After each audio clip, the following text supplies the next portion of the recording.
بسم الله الرحمن الرحيم وهبينما أحده أو إسنين أي سوغليسو كوبي صدن كبشا مي سنتك لبكن لباتن يلح أو كوباغن أفر يتوبان كبشا دو الحجة سنتك كن أفر بقولا فرتن يتضوى تاريخ دي هجرية كسو دوادا مركه هي برامج قبانها قضبضا عن إذن كوغوها إننا وحا كمدا وعيدمada السودان oo qarka u saaran inay gacanta ku dhigaan magaalo istiraatiiji ah oo ku taal xadka Itoobiya halkaasi oo dagaal culus ay ka socdeen maalmihii la soo dhaafay weerar baabuur loo adeegsaday oo dhimasho iyo dhaawac sababay oo Israa'iiliyiin lagula eegtay magaalo ku taal daanta galbeed ee la haysto mas'uul sare oo ka tirsan dawladda Iiraan oo si cad u sheegay inaysan ku jirin waxyaabaha laga wada hadlayo arrimaha niyadda dalkiisa Iiraan oo la sheegay in ay hawl gelisay 59 kamid ah 69 xarumaha gantaalada laga rido ee dhulka hoostiisa kuwaasi oo waxyeello ay ka soo gaartay dagaalkii dhawaan dhacay iyadoo iska horimaadida u dhaxeeya Xisbullah iyo Israa'iil ay sii xoogaysanayaan warbaahinta Israa'iil ayaa shaacisay in qaar ka mid ah madaxdii deegaanada ku taadsan xadka Lubnaan ee dagaalku uu saameeyay ay dibadaha u baxeen xilli dagaal iyo colaad lagu jiro sheekada ugu dambaysa ee barnaamijkan idinkugu hayaana waxay ku aadan tahay gaarigan markan iyo weliba qodobo kale oo faahfaahsan iyo wixii warah ee soo kordhay intaynu hawada ku jirno ayaan idinkugu soo gudbinaynaa barnaamijka qubanaha aadan ugu xirnayn hadda ku soo biir waadna ku mahadsantihiin daawashada barnaamijka caawa waxaynu ku bilaabaynaa dagaalka Suudaan halkaasi oo lagu soo waramayo in dagaalo xooggan ay ka socdaan gobolka Niilka Buluuga dagaaladan ayaa lagu soo waramayaa sidoo kale in ciidamada dawladdu ay qarka u saaran yihiin inay la wareegaan magaalo istiraatiiji ah gudoomiyaha magaalada Kurmaak ee gobolka Niilka Buluuga Abdulcaati Maxamed Alfaki ayaa sheegay in ciidamada qalabka sida ee Suudaan ay ku dhow yihiin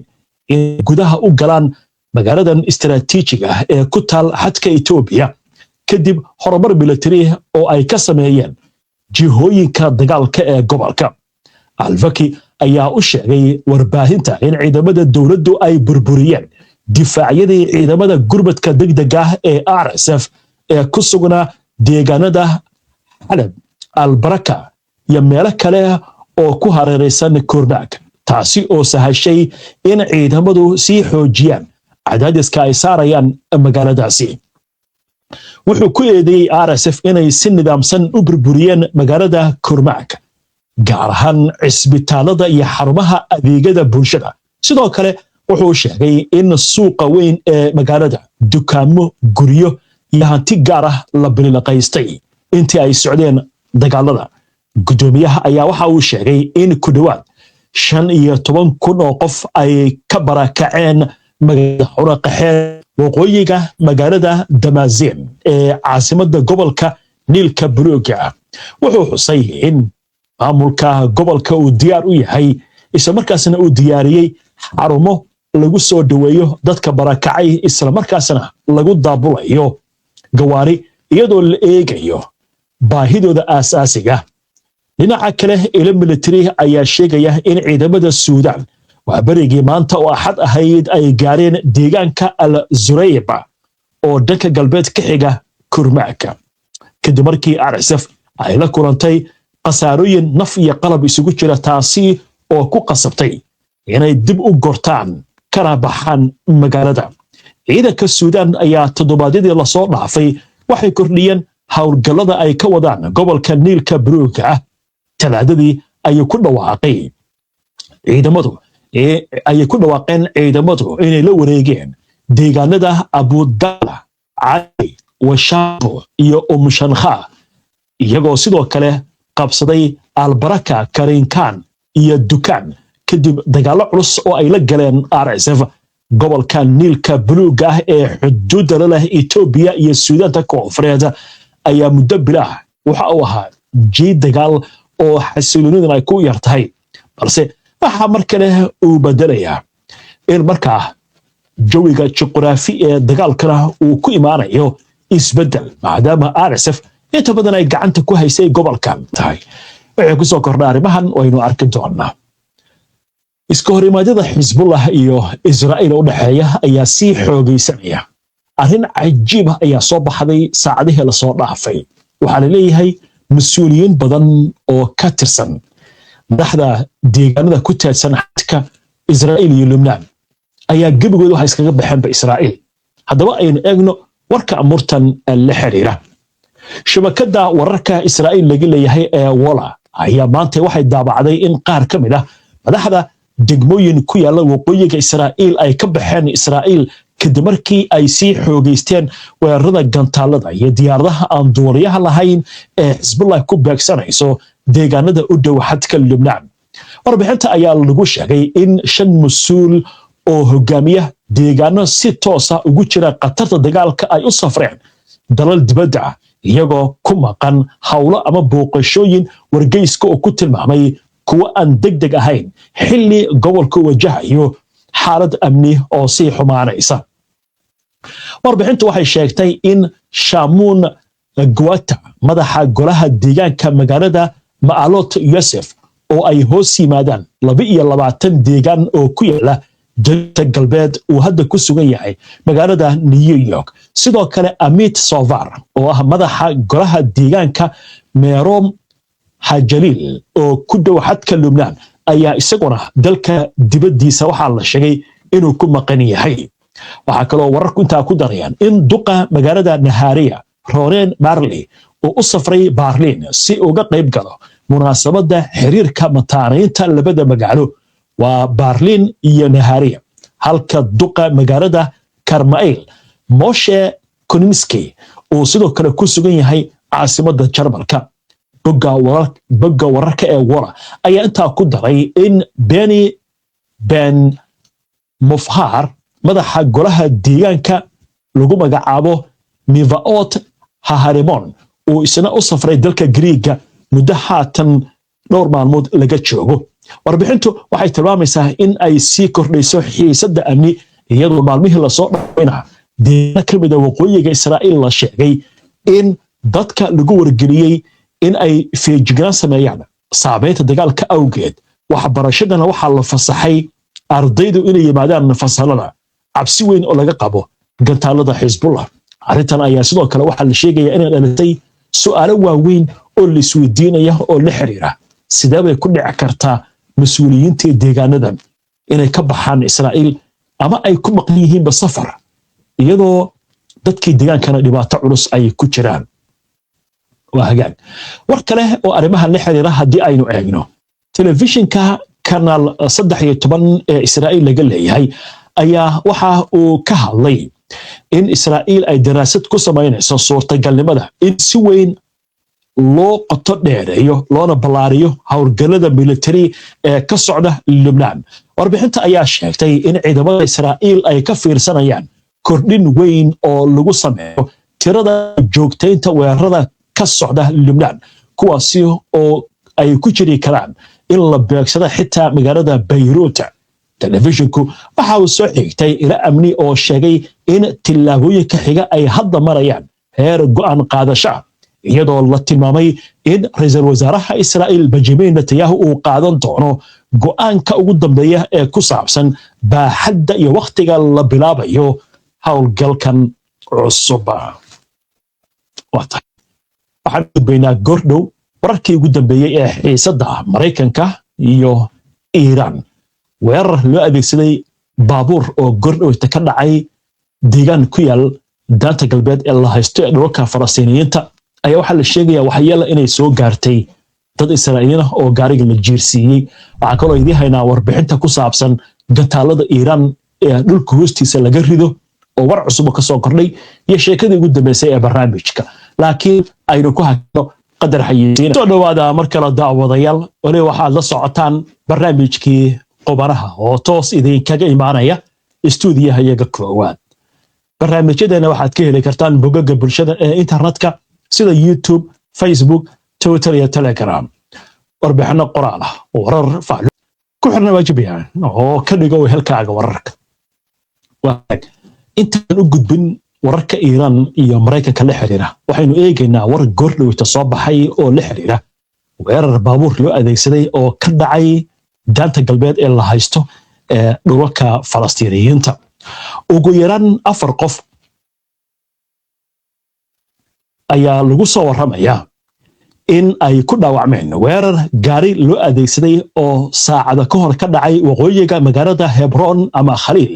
ee koonfurta daanta galbeed ee la haysto sida ay sheegeen adeegyada gurmadka degdega ah ee Israa'iil. warka ayaa waxa uu sheegayaa in 4 qof ee dhaawacantay 2 ka mid ah xaaladoodu ay aad u liidato. warbaahinta Israa'iil ayaa sheegaysa in qof lagu tuhunsan yahay ama lagu eedeynayo inuu fuliyay weerarka in la dilay qofkaasi oo ka soo jeeday magaalada Hebron iyadoo ciidamada Israa'iil ay bilaabeen howlgal amni oo ballaaran oo laga wado magaalada taariikhiga ah. dhacdadan ayaa ku soo beegmaysa xilli daanta galbeed la haysto ka socdaan rabshado iyo isku dhacyo ku dhawaad maalinlaha oo u dhaxeeya ciidamada Israa'iil oo garab siinaya dadka deegaamaynta looga sameeyay ee Israa'iiliyiinta dhulalka Falastiiniyiinta iyo dadka Falastiiniyiinta waxaana isku dhacyadu ay xoogeysteen bishii Oktoobar markaasi waa 2023 oo uu bilowday dagaalka Mareykanka Gaza. xiisada Iiraan iyo Mareykanka wararkii ugu dambeeyay hadii aynu qoraansanno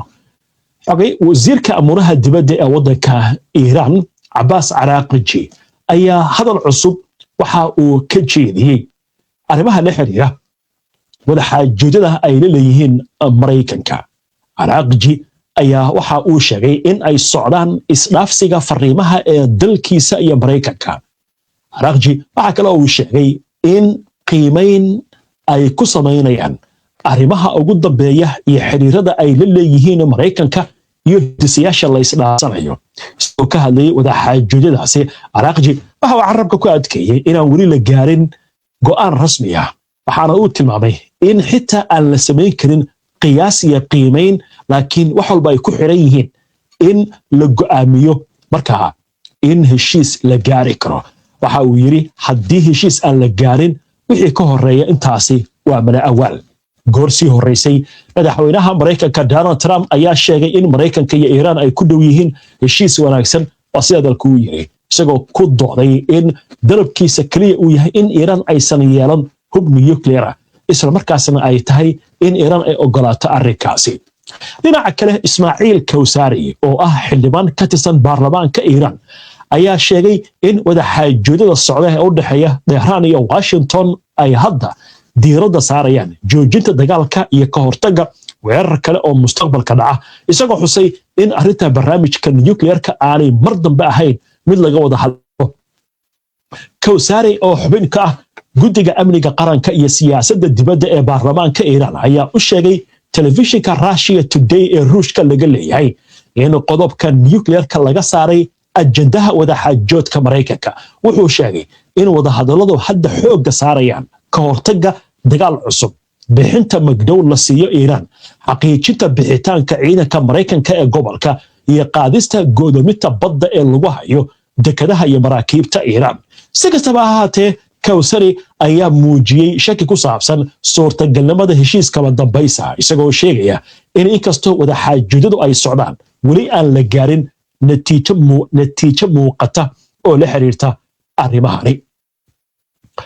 war kale oo colaadda Iiraan la xiriira iyo Mareykanka telefishinka CNN ee laga leeyahay Mareykanka ayaa waxa uu baahiyay isagoo adeegsanaya xog dayax gacmeed in Iiraan ay dib u furtay 50 ka mid ah 69 marin oo laga galo 18 xarumood oo gantaalada laga rido oo dhulka hoostiisa kuwaasi oo ay weerar ku qaadeen Mareykanka iyo Israa'iil intii uu socday dagaalka. warbixintu waxay sheegtay in Tehran ay hadda diyaar u tahay inay mar kale rido tiro badan oo gantaalo ridadoodu ay dheer tahay oo lagu beegsanayo Israa'iil iyo dalalka kale ee bariga dhexe kadib markii si degdeg ah dib loogu furay baqaaradii iyo xarumihii lagu aasay hubka. khubaro la hadashay CNN ayaa waxay sheegeen in sawirrada dayax gacmeedku ay muujinayaan sida ay u xadidan tahay saamaynta ololihii duqeymaha ee Mareykanka iyo Israa'iil iyadoo Iiraan ay adeegsanaysay cagaf-cagafyo iyo gaadiid culus si dib loogu furo goobaha laga galo gantaalada meelaha ay ku kaydsan yihiin iyo meelaha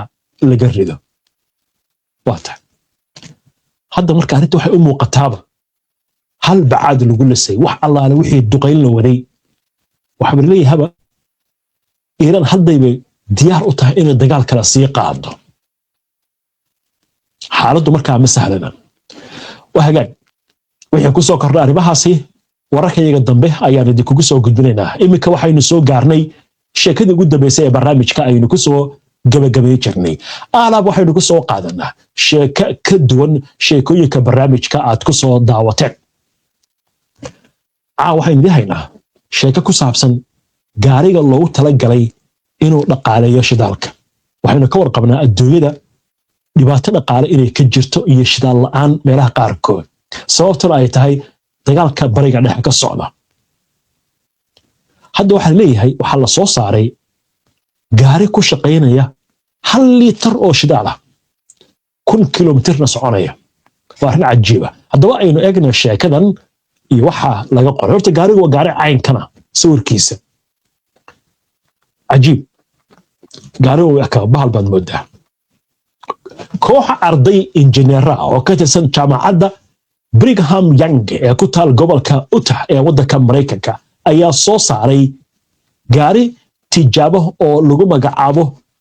Super Mileage, kaas oo 1 liitar oo shidaal ku safray qiyaastii 907 kilomitir. taasi oo ka dhigaysa